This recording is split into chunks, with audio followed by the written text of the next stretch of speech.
It's been months since the museum fire burned nearly 2,000 acres of prime hiking land just north of Flagstaff. And even though the flames are out, the burn scar presented real danger of severe floods. We have an update on the situation as winter approaches. Just 1 mile north of Flagstaff, the museum fire burned aggressively, leaving behind a burn scar with a tough crust that tends to carry rather than absorb runoff. Typical part of a wildfire is after the wildfire is out is the flash flooding potential, and basically all the vegetation is burned up.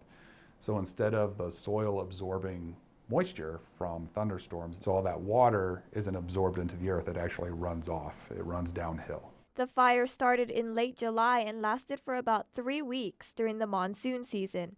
Hundreds of thousands of sandbags were prepared and barriers and signs were put up along adjacent neighborhoods as a precaution for good reason. Comparatively speaking, you see the museum fire scar. That's pretty small relative to the other fires, right?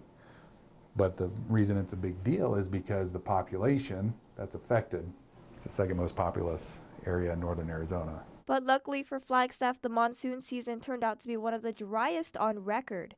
And Merriman says as of right now, the community shouldn't be overly worried about the upcoming winter season. Depending on the recovery of the vegetation on the museum burn scar, we're not really concerned about it going into the winter just because it'll be in the form of snow and not heavy rain. The rates are not there. The rainfall rates, the snowfall rates just aren't there. Even so, the National Weather Service says it will be closely monitoring the situation. Chelsea Parker, NAZ Today.